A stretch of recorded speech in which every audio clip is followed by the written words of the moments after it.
我那个他们直接去三方但是说明对会才可能我觉得意思上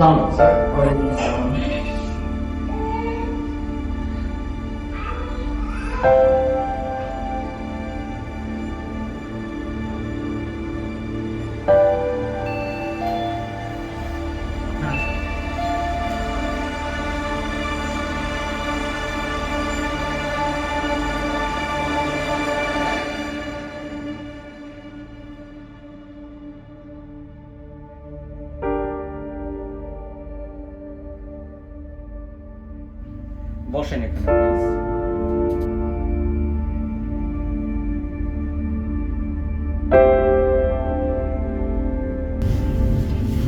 sir বাবার রিপোর্টগুলো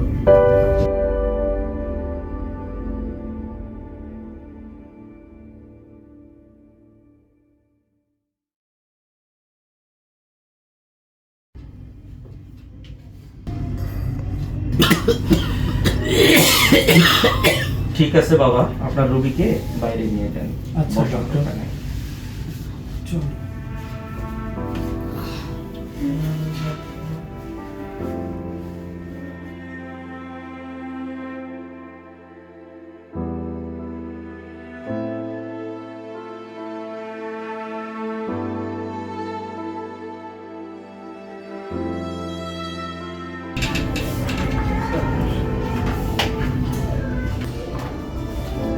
দেখুন, আপনার বাবার রিপোর্টগুলো আমি দেখলাম।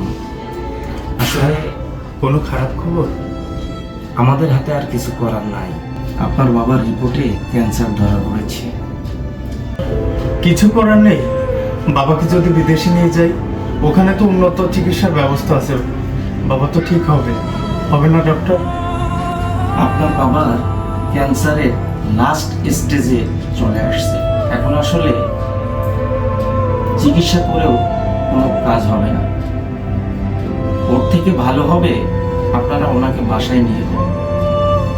উনি যা করতে চায়, যা খেতে চায় সেটাই করতে চায়, এটাই ভালো হবে।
উনি হয়তো আর মাসখানেক বাঁচবে, হয়তো বা তার থেকে একটু বেশি।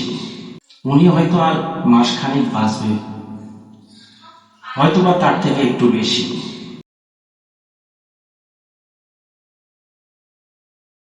বাবা বাবা বাবা চুপ করে আছো কেন বাবা কিছু বলো তুমি তো রাত করে বাড়ি ফিরলে শাসন করতে বাবা কই আমাকে শাসন করবে না বাবা বাবা, তুমি ডক্টরের কথা শুনেছো? বাবা, তোমাকে আরো বড় ডক্টর দেখাবো। আমার বন্ধু কবিরাজের কথা বলেছে। এই তুই তুই কিছু বলিস না কেন? জি আঙ্কেল, আমাদের এখানে নামকরা কবিরাজ আছে, তার কাছে অনেকেই ভালো হয়েছে। আমরা প্রয়োজনে আপনাকে সেখানে নিয়ে যাবো, আশা করি আপনি ভালো হয়ে যাবেন। আপনি চিন্তা করবেন না আঙ্কেল। কেন রে বাবা? ডক্টরের কথা আমি শুনেছি, আমার হাতে আর 30 দিন সময় আছে, এজন্য আমি মোটেও বিচলিত না। একটাবার ভেবে দেখ তোরা, পৃথিবীতে এমন অনেক মানুষ আছে যারা নিজেরাও জানে না আগামীকাল তাদের কি হবে, কিন্তু ডক্টর আমাকে বলে দিয়েছেন আমি আরো 30 দিন বাঁচবো। এই সময়টাকে আমি ভালো কিছু করতে চাই, যেটা আমি মরার পরেও মানুষ মনে রাখবে। তোরা তোরা আমার পাশে থাকিস বাবা। চল বাবা, আমার আমার এখনো অনেক কাজ বাকি আছে, কাজগুলো আমি তোদের সঙ্গে নিয়ে করতে চাই। চল, তোরা আমার সাথে চল। চলো বাবা।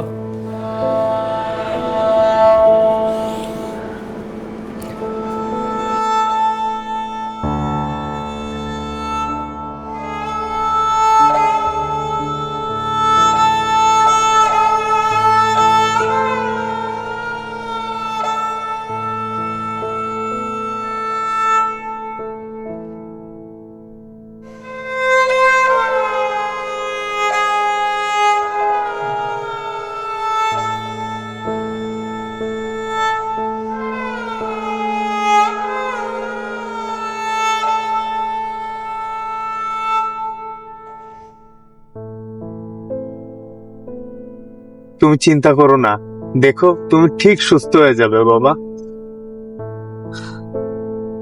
আচ্ছা, তোর কি মনে আছে সেই ছোটবেলায় তুই আমার কাছে আইসক্রিম খাইতে চাইতিস, আর আমি তোকে বলতাম আইসক্রিম ভালো না?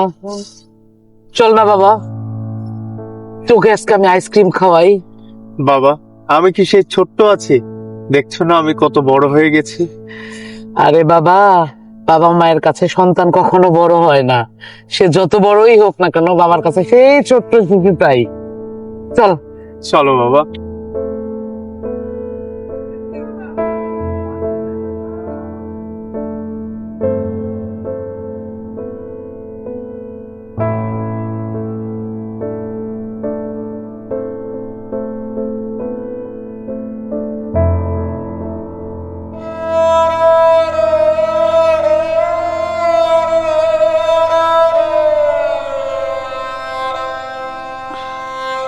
আঙ্কেল আসবো? আসসালামু আলাইকুম আঙ্কেল। আসো বাবা।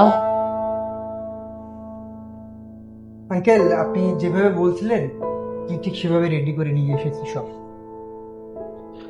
যেভাবে যেভাবে বলছি ওইভাবেই তো সব কাগজপত্র ঠিক করতে বাবা, না? আঙ্কেল ঠিক আছে, আমি তাহলে আসি।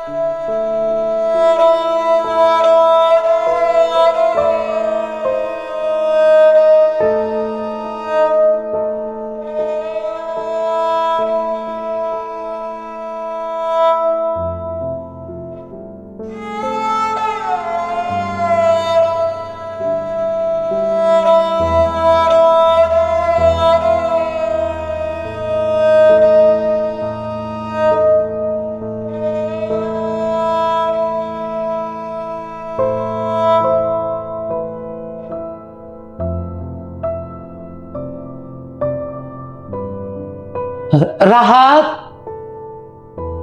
বাবা রাহাত, বাবা রাহাত, একটু আসো তো আমার এখানে। বাবা, কিছু লাগবে বাবা? ওই যে আমার ওই ক্যাবিনেটে একটা খাতা আছে, ওটা একটু নাও তো বাবা। আচ্ছা বাবা।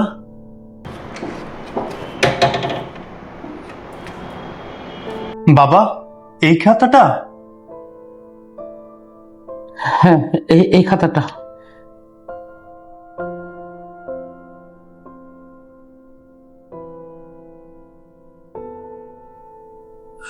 শোন বাবা, এই খাতার মধ্যে আমার কাছে যারা টাকা পয়সা পাইতো তাদের সবার নাম লেখা ছিল। আমি সবার টাকা দিয়ে দিছি। আর এইখানে আমি যাদের কাছে টাকা পাইতাম ওদের নাম লেখা আছে। আমি ওদের মাফ করে দিছি বাবা। তুই আর ওদের কাছে টাকা পয়সা চাস না। বাবা, তুমি চিকিৎসার জন্য কিছুই রাখলে না, সব বিলিয়ে দিলে। চিকিৎসা তো হয় শরীরের বাবা, আত্মার তো কোনো চিকিৎসা হয় না। দেখিস, আমি চলে গেলেও আমার কাজের মাধ্যমে আমি বেঁচে থাকবো সবার কাছে। বাবা,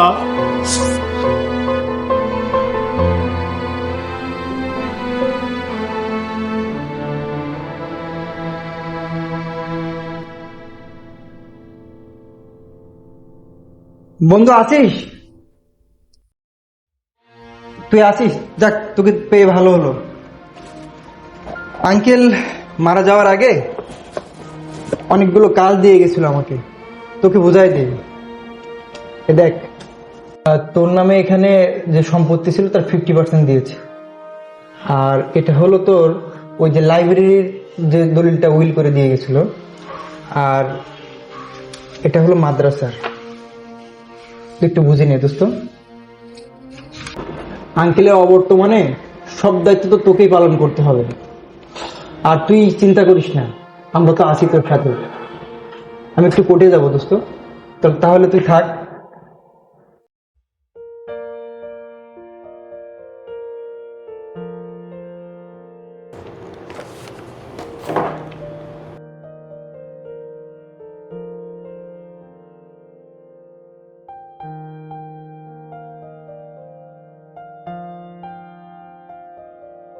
আমি ভালো কিছু করতে চাই, যেটা আমি মরার পরেও মানুষ মনে রাখবে।